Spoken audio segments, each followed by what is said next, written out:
আজকে আমাদের জমানা কিছুগুলি মানুষের মধ্যে দ্বীন এবং শরীয়ত এবং তাকওয়া ওইগুলি দেখতে দেওয়া যায় জাহিরি হিসাবে। আসল লোকের দিনে আন্তরিকভাবে যে তাকওয়া থাকে না, আন্তরিকভাবে যদি আল্লাহ সম্মান হয় না, তাহলে এইগুলি তাকওয়ার আল্লাহর কাছে কোনো কাম নাই।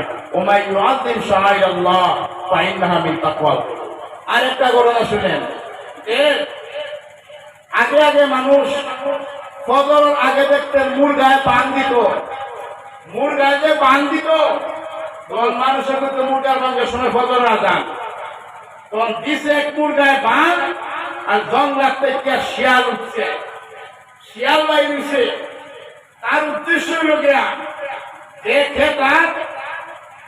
খেতার বাপ খেতা ফেলাইবা রশি মারতে ভয়া মুরগায় বান দিছে, সেটার উপরে হামলা করবা, তারা এখান থেকে লামায়াম তার উপরে হামলা করবা। তখন এই রশিদ তোলাইয়া কইছে ইমাম সাহেব, মুয়াজ্জিন সাহেব, আপনি আজান দিছেন, চলে নামের নামাজটা পড়ে যাই জামাত। তো মুরগারাও বিরাট চালাক, বললো বলে আমি তো মুয়াজ্জিনে আজান দিয়ে একটা ফেসো করছি আর আপনি পরের গাল জঙ্গলার থেকে বাইরে সরেন, ইমাম ছাড়া তো নামাজ হয় না। বলে ইমাম কই? ইমাম দেখা গেছে একটা বাঘে, বাঘ একটা খালি মাথা লাগাইতেছে জঙ্গলা। এই ইমাম সাহেব মাথা মুছে করতেছে, মাথা মুছে করতেছে, ইমাম সাহেব আইলেই নামাজ পড়ে না। তখন ইমাম যখন দেখছে এই যে দৌড়ারম্ভ করছে আর নামাজ নষ্ট ভুলে গেছে, বললো কি হইলো পরের গাল দৌড়ান কেন? বলে আপনার এই ইমাম দেখে আমার ওযু ছুটে গেছে, আপনার এই ইমাম দেখে আমার ওযু ছুটে গেছে।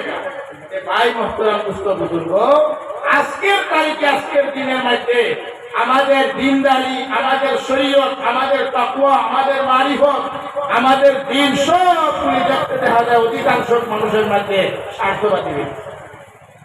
না হলে আজকে সমাজের মধ্যে ফসাদ, মাদারিসের মধ্যে ফসাদ, বাড়িতে ফসাদ, এইগুলি একমাত্র দিনদারির অভাব। আমাদের মেয়ে লোককে যদি আমরা দিনী শিক্ষা দেই, আমাদের মেয়ে লোককে যদি আমরা দিনী শিক্ষায় শিক্ষিত বানাই নাই, আমরা যদি সঠিক চিন্তার হয়ে যাই, তাহলে আমাদের সমাজের মধ্যে কোনো ধরনের ভণ্ডামি থাকবে না, কোনো ধরনের ভেদাল থাকবে না, ভণ্ডমুক্ত সমাজ হয়ে যাবে, ভেদাল মুক্ত সমাজ হয়ে যাবে। উপস্থিত হাজির, আজকে আমরা সমাজের মধ্যে অধিকাংশ মানুষ পাওয়া যায় আলিমপন্থী নাই, নিজের ইরাদায় দিনদারি চালাইবে, নিজের মতে তারা দিনের উপরে চলবে, আলিমদের মতে চায় না। ওই বড়রার মতে চলতেছে, বড়রার মতো চলতেছি, পুজোর রাত থেকে শুনছি, বড় রাত থেকে শুনছি, কিন্তু বড়রা এগুলি কথা কইছে না, সব নিজের প্রত্যেকে করতেছে। উপস্থিত হাজির, আজকে যে সমাজের মাঝে যেগুলি ফেতনা হইতেছে, একমাত্র আজকে আলিম থেকে মানুষ পৃথক হওয়ার কারণে, দিন থেকে পৃথক হওয়ার কারণে, মাদারিস থেকে দূর হওয়ার কারণে আজকে মানুষের মধ্যে বন্যা হইতেছে। এখন যদি কোনো মানুষের কাছে কোনো মতে 3 চিল্লা দেয়া দেয়, বোঝা যায় মুক্তি হয়ে গেছে। 3 চিল্লা দিয়ে যদি আপনি মুক্তি হয়ে গেলেন, এত 14 বছর মাদ্রাসা পড়ার কোনো অনুমতি নাই। আপনি 3 চিল্লা দিচ্ছেন মৌলানা ইলিয়াস সাহেব রহমাতুল্লাহ আলাইহি, এই দাওয়াতের কাজটা বাইর করছেন কি জন্য? যে আম মানুষ 60 বছর 70 বছরের যে ব্যক্তি মাদ্রাসায় যাইতে পারবে না, এখনো পুরো মাদ্রাসায় পড়তে পারবে না, এই শ্রেণীর মানুষে কলিমা নামাজ শিখাইবার লাগিয়া এই দাওয়াতের লাই। এটা উনি এই জন্য বের করছেন না যে এই তরিকা 3 দিন লাগাইয়া 9 দিন লাগাইয়া আর এক চিল্লা মেরে মুক্তি হয়ে দিব। আজকে আমাদের মধ্যে সমাজের মধ্যে একটা এইভাবে পরিবেশ চলছে যে কোনো মানুষ একটা চিল্লা লাগাই আইলো, আওয়ার পরেই আলিমদের বিরুদ্ধে আলাপ, মাদ্রাসার বিরুদ্ধে আলাপ, ইমামের বিরুদ্ধে আলাপ, আর কাম এই হয়ে গেছে তিনটা: ইমামের পিছে লাগা, আলিমের গীবত করা, মাদ্রাসা চান্দা বন্ধ করা। উপস্থিত হাজিরিন, ইমান লয়া দেওয়া সম্ভব হবে না। উলামায়ে কেরামের যদি বিরোধ হয়ে যান, মাদারিস থেকে যদি দূর হয়ে যান, এই কোরআন আর হাদিসের শিক্ষা থাকবে না।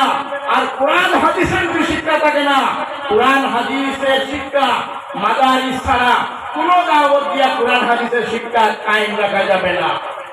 নবী করিম সাল্লাল্লাহু আলাইহি ওয়াসাল্লাম বলেছেন, তারাকতু ফীকুম আমরাইন লান তাদিল্লু মা তামাসসাকতুম বিহিমা কিতাবাল্লাহি ওয়া সুন্নাতি রাসূলিহি। আমি তোমাদের মধ্যে 2টি হাতিয়ার ছেড়ে গেছি, 2টি হাতিয়ার রেখে গেছি। এক নম্বর হয়েছে কোরআন, দুই নম্বর হয়েছে হাদিস।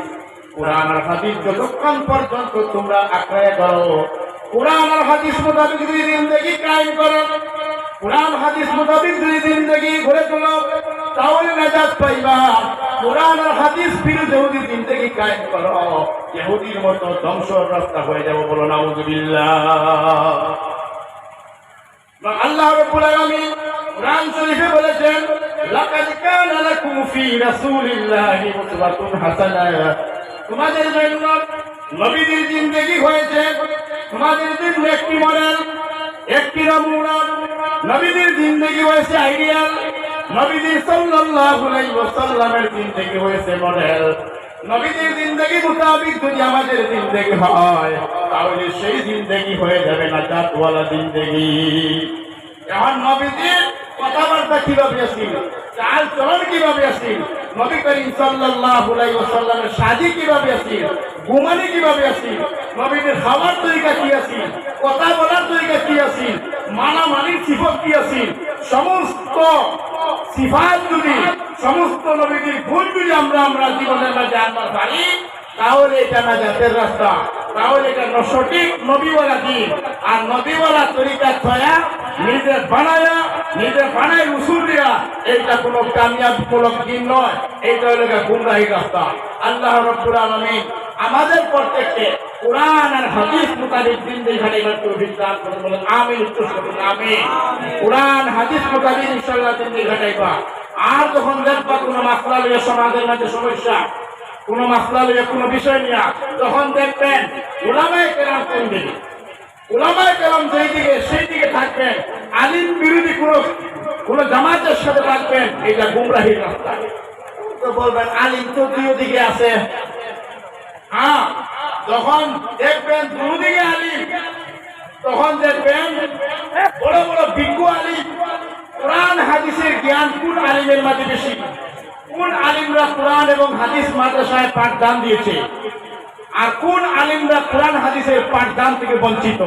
যে আলিমরা কোরআন আর হাদিসের সাথে আছে, কোরআন আর হাদিসের সঠিক পাঠদান দিতেছে, সেই আলিমদের থেকে সাথে থাকা কর্তব্য।